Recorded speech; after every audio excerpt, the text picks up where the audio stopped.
За өмнөх бичлэг дээр stop loss-ыг чинь хэн шүүрдэх вэ гэдэг бичлэг оруулна гэж ирсэн тэ. За тэнгууд хэдүүлээ нэг жишээ авчаа. Яг энийг харах юм бол яг энэ ловыг аваад тэ энэ лаа дээр харах юм бол яг энэ ловыг авангуудаа яасан. Ишээ тийш аваад явсан. За магадгүй зарим нь энэ дээр нэг лонг оролттой байж байгаа stop loss-ны доор гэдэг ч юм уу. Тэгээ stop loss-ыг яг аваад явчихдаг. Эсвэл энэ дээр те аваад л явчихдаг.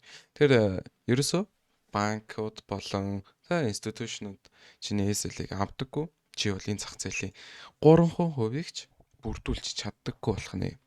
Гэхдээ CFD зах зээл дээр байх нь шүү дээ. CFD. Тэгэхээр 3% ч бүрдүүлж чаддаггүй юм чинь чиний SL-тэй stop loss чинь бол хинт ч хамаа байхгүй.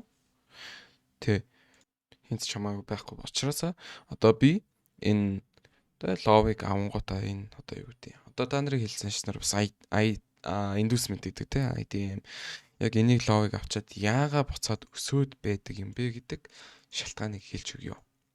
За энэ доороо за спекуляцууд маш их хэмжээний оролт хийцэн байгаа. За тэгэхээр энэ доор спекуляцууд. Гэхдээ retail биш спекуляц хийж байгаа санхүү дээр ашиг олох гэж байгаа leverage-тэй future оруулж ач. За тэгэхээр эдгээр эндээс long дарж дээш нь түлхсэн байна. Хан шиг дээш нь түлхсэн. Тэгэхээр тэд нэр leverage ашиглаж байгаа те спекуляц хийж байгаа юм чинь. Тэдний stop loss нь хаана ах вэ? Мэдээж энэ лов дээр байна. Тэгэхээр энэ дээр маш их хэмжээний stop order цуглаж байгаа гэсэн. За тэгэхээр энд stop order-д маш их хэмжээгээр цуглаж байгаа. Бас дээрээс нь limit order-д маш их цуглаж байгаа.